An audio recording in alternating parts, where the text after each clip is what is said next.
बोले जय श्री राम की।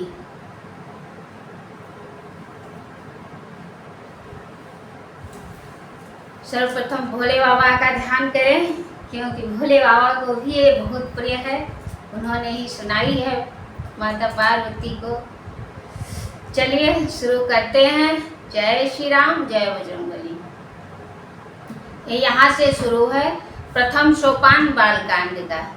जथा सुअंजन अंजिद्रग साधक सिद्ध सुजान, कौतुक देखत शैलवन भूतल भूरि निधान। जैसे सिद्ध जन को नेत्रों में लगाकर साधक सिद्ध और सुजान पर्वतों, वनों और पृथ्वी के अंदर कौतुक से ही बहुत सी खाने देखते हैं। गुरुपद रज मृदो मंजुले अंजन, नयन अमीय दृग दोष विभंजन। तेहि करि विमल विवेक विलोचन, बरनहु राम चरित भव मोचन। वंदहु प्रथम महेश्वर चरना, मोह जनित संशय सब हरना। सुजन समाज सकल गुण खानी, करहु प्रणाम सप्रेम सुवानी। साधु सहित शुभ चरितक पासु, निरस विशद गुणमय फल जासु। जो सहि दुख परिच्छेद दुरावा, वंदनीय जय जग जसे पावा। संतों का चरित्र कपास के चरित्र के जीवन के समान शुभ है, जिसका फल नीरस विशद और गुणमय होता है। कपास की ढोढ़ी नीरस होती है, संत चरित्र में भी विषयासक्ति नहीं है, इसमें वह भी नीरस है। कपास उज्जवल होता है, संत का हृदय भी अज्ञान और पाप रूपी अंधकार से रहित होता है, इसलिए वह विशद है और कपास में गुण तंतु होते हैं। इसी प्रकार संत का चरित्र भी सद्गुणों का भंडार होता है, इसलिए वह गुणमय है।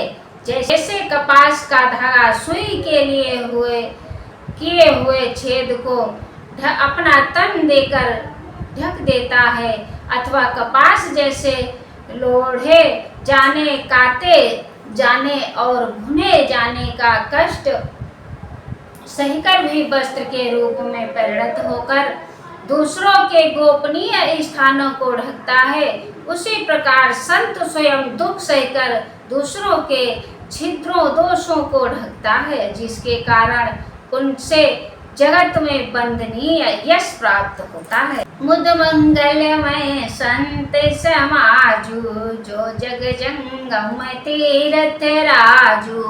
राम भक्त जहाँ सुर सरि धारा, सरसई ब्रह्म विचार प्रचारा।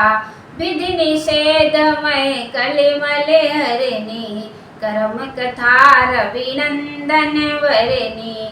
हरि हरि कथा विराजत बेनी, सुनत सकल मुद मंगल देनी। मज्जन फल पेखिय तत्काला, काग होई पिक मराला।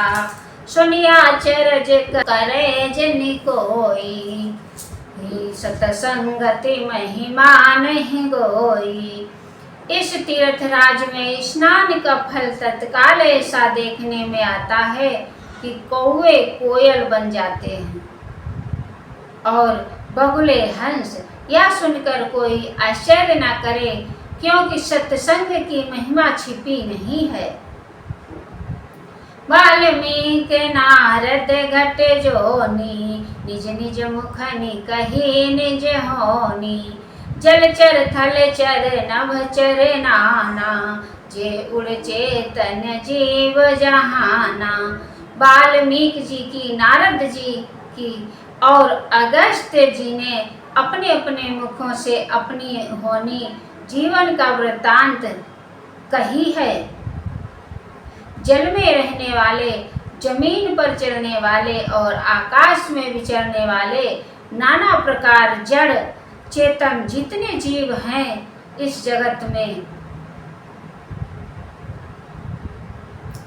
मत के रति गति भूति भलाई, जब जेहि जतन जहाँ जेहि पाई, सो जानव सतसंग शुभाऊ, लोकहु वेद नयान उपाऊ।